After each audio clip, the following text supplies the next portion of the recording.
Andrew Wiggins just had a monster game with 42 points, spurring this Miami Heat team to their first win in over 10 games. I'm here to break down the performance as well as if Andrew Wiggins is an answer to this Miami Heat organization going forward after this season.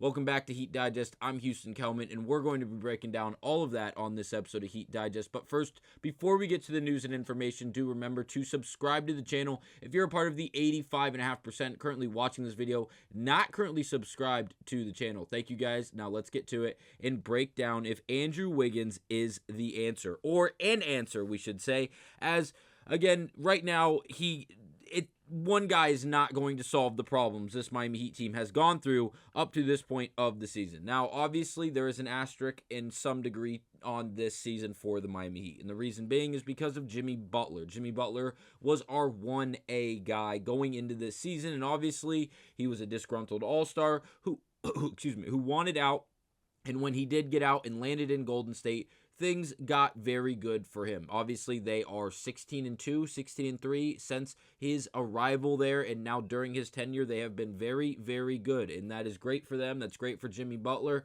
but for the Miami Heat, in other words, have not been as good. Now, obviously, we just won our first game in a 10-game streak. Now, we lost 10 in a row, and now we return to the win column after beating up on the Charlotte Hornets, and that was thanks to a performance by Andrew Wiggins, one of the key pieces that came back in the trade for Jimmy Butler. Now, we did win 105-122, and again, it was a well-needed win, as again, 10 straight losses is never good, regardless of the situation you are in or the scenarios you are going through.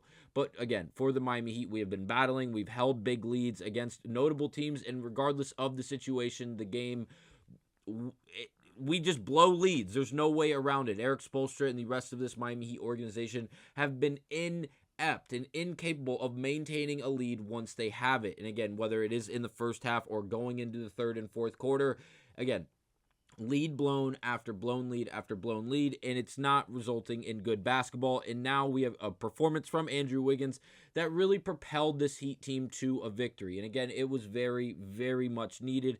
Now, shout out to Andrew Wiggins, and shout out to Real Sports on Twitter, as well as the app that they have. It's a very good way to keep up to date with active sports, whether it is basketball, football, baseball, whatever it may be.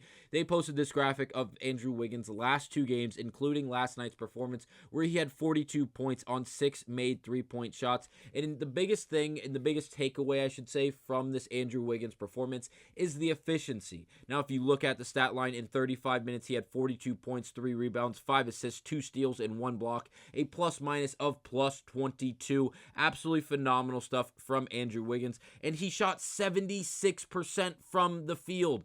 Absolutely elite level stuff, extremely efficient, 16 of 21 from the field, 6 of 8 from behind the three-point line, and 4 of 7 from the free throw line. Overall, one of the better performances that we've seen from Andrew Wiggins in a few years. And thankfully, it was for this Miami Heat team in a time where they absolutely needed it. Now, obviously, the game prior, he did have 30 points. And again, another very efficient night on the field.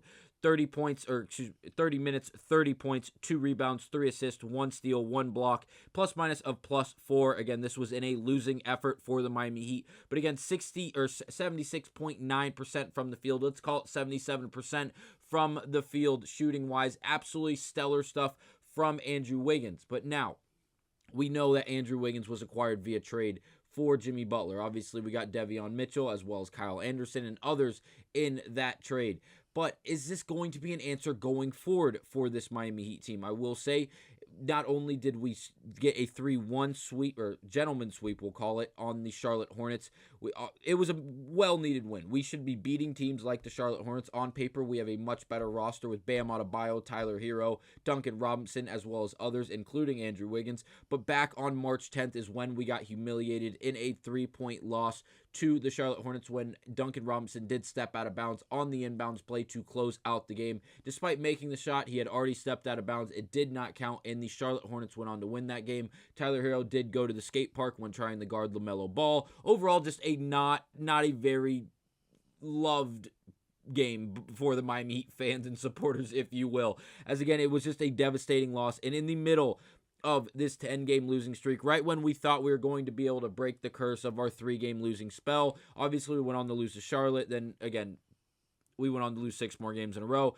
ending up being a 10-game losing streak for Miami. Now, if you look at the numbers in the game stats from Charlotte to Miami, we didn't even dominate the boards. And obviously, you know me, I think that if you win the battle of the boards, you have a very, very, very good chance to win the ball game. And that wasn't even the case. We got out-rebounded offensively 12-7.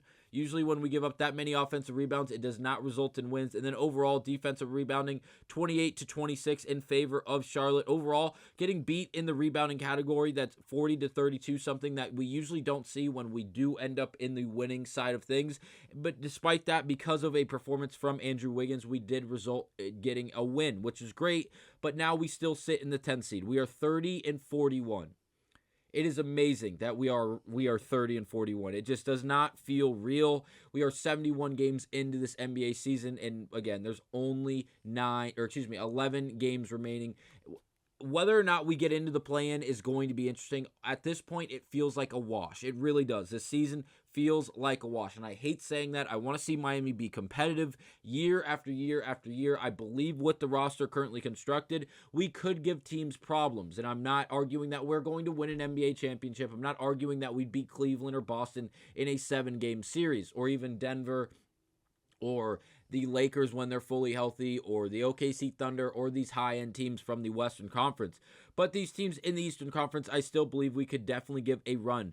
Bulls, Magic, Hawks, Pistons. You cannot sit here and convince me that the Miami Heat team, as currently constructed, when playing adequately, cannot beat these teams in a 7-game series, or even in a 2-game series like the play-in. Now, it's going to be interesting to see where these playoff seedings end up actually folding out to be. But as of now, it seems like we are going to be in the 10th seed, and with the remaining games going forward, it's going to be a very tough path to the playoffs for this Miami Heat team. If we can continue to get massive performances from Andrew Wiggins, so he can be really the 1A, if not 1B option next to players like Tyler Hero, we could possibly see a run of games where we could be successful. But because of the play of Bam Adebayo, where we've seen for stretches, and when I say stretches, I mean very small stretches of games where Bam Adebayo decides to be the dominant offensive factor and a force on the offensive end, it's a different looking Miami Heat team, but we have not seen that consistently from Bam Adebayo. Another example of Bam Adebayo simply just not being consistent and really not picking up the offensive slack would be last night. And yes, we did have the performance from Wiggins, as well as almost a 30-point 30-point performance from Tyler Hero, where he did finish with 29, 6 and 3 with 3 steals, and on a pretty efficient shooting, 11 of 19 into a 5 from the 3-point line. Bam Adebayo, once again, just not getting it done offensively. 11 points, 4 rebounds, 2 assists, 2 steals.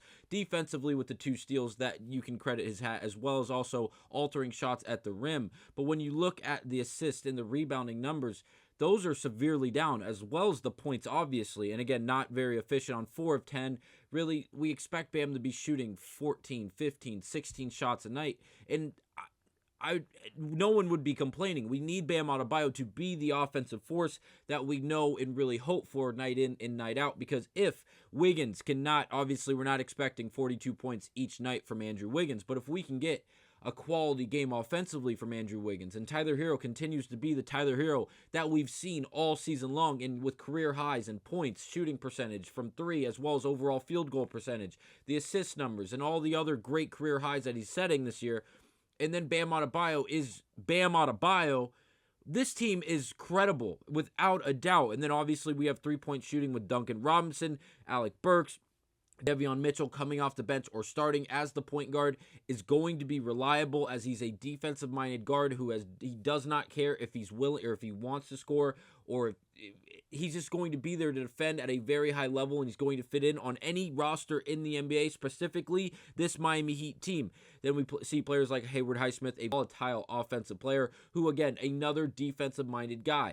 Again, if we can get a large offensive output from those 3 main guys in complementary scoring from players like Ware, Robinson, Mitchell, as well as players like Haywood Highsmith, this team is very, very credible in my opinion. It's just the inability to be consistent has been an overwhelming factor to this Miami Heat team, and specifically from Bam Adebayo. And I don't want to single him out and just solely focus on his inconsistent play, as it's not just him giving up these double-digit leads in second halves of ball games, but again, he is a significant factor to it actually occurring. So again, going forward, this is what the schedule is going to look like for this Miami Heat team. Atlanta, Philly, Washington, those are very, very, very winnable games going forward for this Heat team. Then we go to Boston. That is going to be a difficult one, as we all know. Memphis is a credible team. They've been sneaky good all year. Another good challenge for the Miami Heat. Then wrapping up with or hosting Milwaukee and Philadelphia. Again, Milwaukee is going to be a test. Philadelphia should be a stomping. Obviously, they have been probably one of the most underwhelming teams of the entire NBA season because of the lack of Joel Embiid, as well as the pressure put on Tyrese Maxey. Again, another game we should definitely win. Wrapping it up with at Chicago, at New Orleans, and then hosting Washington. There should be a lot of wins by the time we review these next upcoming games. Atlanta, Philly, Washington, Philly, Chicago, New Orleans, Washington.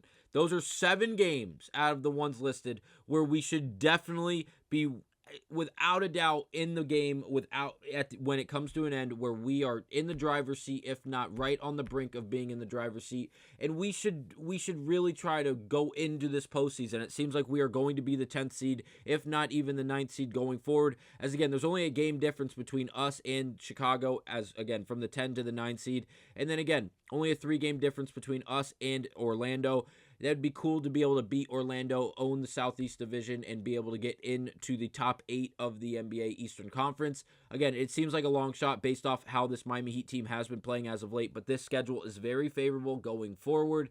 And with performances like that we've seen from Andrew Wiggins as of late over the last 2 games, that could be a propelling factor if he can continue to be the offensive threat that he is, and Tyler Herro remains a bit consistent, and Bam Adebayo can pick up just a little bit of slack. I think we could definitely see a lot of wins going forward out of the next stretch of games. Let me know down below what you guys think this record would be out of the next 3, 6, 9, 10 games for this Miami Heat team to close out the NBA season. I'll see you guys on the next one. Thank you guys for watching.